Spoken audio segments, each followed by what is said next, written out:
কোনোদিন ভোক অনুভৱ নকৰা, বিষ অনুভৱ নকৰা আৰু টোপনি নোহোৱা বিশ্বৰ একমাত্ৰ বায়নিক চাইল্ড অলিভিয়া। 2016 চনত সংঘটিত হৈছিল এই ঘটনাটো। অলিভিয়াৰ বয়স তেতিয়া 7 বছৰ। আবেলি মাকৰ লগত ফুৰিবলৈ ওলাই গৈছিল। সেই সময়তে অজানিতে ৰাস্তা পাৰ হৈ যাওঁতে এখন গাড়ীয়ে প্ৰচণ্ড বেগেৰে আহি তাইক খুন্দা মাৰিলে আৰু তাই বহুত দূৰত ছিটিকি পৰিলে। সকলোৱে চিঞৰি উঠিল। প্ৰত্যক্ষদৰ্শীসকলে নিশ্চিতভাৱে গম পালে যে তাই আৰু জীয়াই নাথাকে। সেই সময়তে মাক তাইৰ ওচৰলৈ দৌৰ মাৰি যাওঁতেই তাই আহি মাকক ক'লে যে মোৰ একোৱে হোৱা নাই। ছোৱালীজনীৰ হাঁহিমুখীয়া ভাৱটো দেখি মাকে তাকেই ভাবিলে। 2009 চনত ইংলেণ্ডৰ ইয়ৰ্কশ্বায়াৰৰ ওচৰৰ হাডাৰ্ছফিল্ডৰ ফাৰ্ণছৱৰ্থ নামৰ পৰিয়ালত অলিভিয়াৰ জন্ম হৈছিল।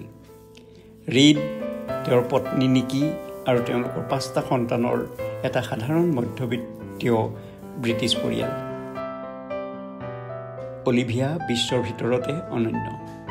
অলিভিয়াৰ 3টা বৈশিষ্ট্য আছিল, যিবোৰ পৃথিৱীৰ আন কাৰোৰেই নাই।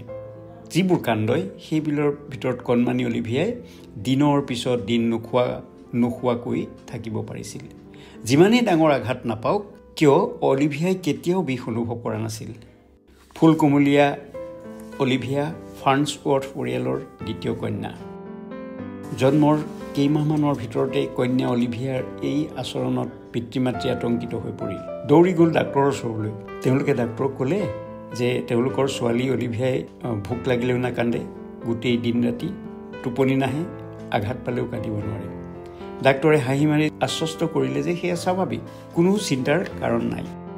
অলিভিয়া লাহে লাহে ডাঙৰ হ'বলৈ ধৰিলে। ভোকত তাই নকন্দাৰ বাবে মাক দেউতাকে জোৰকৈ খুৱাবলৈ চেষ্টা কৰে। বহু চেষ্টাৰ পিছত অলিভিয়াই অলপ খায় যদিও শুবলৈ নাযায়। পৰিয়ালৰ গোটেইবোৰ মানুহ শুই থকাৰ সময়ত অলিভিয়াই ৰাতি ঘৰটোত ঘূৰি ফুৰিছিল।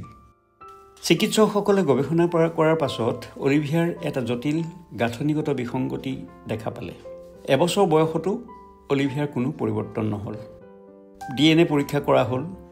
ৰিপৰ্ট চাই চিকিৎসক বিভ্ৰান্ত হৈ পৰিল।